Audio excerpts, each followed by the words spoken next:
Nous sommes à la fin de l'hiver. Au bord de la route, dans l'herbe, cette prime vert échappée d'un jardin a attiré mon regard. Je reprends ma marche solitaire sur cette petite route familière qui relie le hameau de Flé au village d'Atrécourt. Le paysage qui s'offre à mon regard est encore hivernal. Je reviendrai dans quelques semaines, quand les coucous et les corydales seront en fleurs, et vous verrez la différence. En parlant de coucous, en voici un qui commence à pousser au milieu des feuilles mortes. Il est même prêt à fleurir. Les prémices du printemps ne sont pour l'instant visibles qu'au niveau du sol. Après ce petit bois, la route se prolonge dans la plaine. À droite, il y a des champs de céréales et à gauche, en contrebas, la prairie et la rivière. J'aime beaucoup cet arbre solitaire dans le virage. Il y en a de moins en moins dans la campagne et chaque fois que l'un d'eux est abattu, c'est une petite parcelle de nature qui s'en va. Entre la route et la rivière, il y a un champ qui, presque chaque année, est planté de maïs. Au loin, on voit les premières maisons d'Atrécourt. Mais je vais prendre à gauche en direction de Lissé-sur-Vingeanne par la route des 6 ponts. Voici justement le premier pont qui enjambe la Vingeanne. Un petit arrêt s'impose pour observer la rivière qui est retournée dans son lit. Les spécialistes diraient plutôt son lit mineur, après les crues de janvier.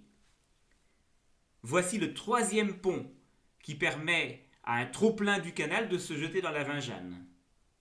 Puis le cinquième, sur le canal. Je m'engage sur la voie verte depuis laquelle on aperçoit le village de Lissé, côté cour.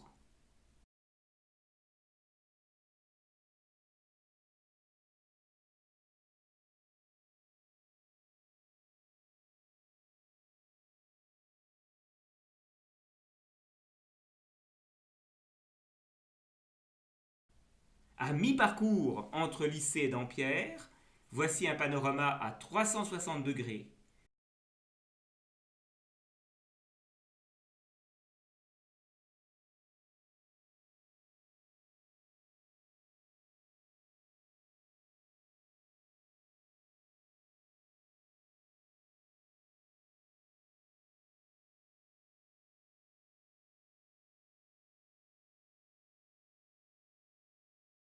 C'est à peu près à ce moment-là que je me suis rendu compte que la batterie de mon smartphone était presque complètement déchargée.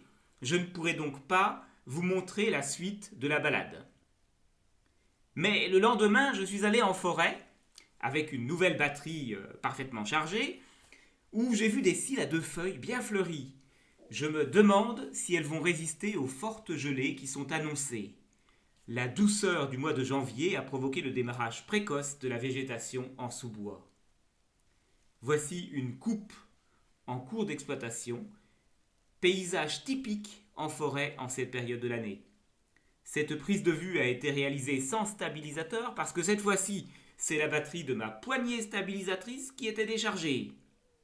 C'est avec ces derniers plans, donc non stabilisés, que je termine cette vidéo en vous donnant rendez-vous dans quelques semaines, lorsque tous ces sites seront transfigurés par l'arrivée du printemps. À bientôt!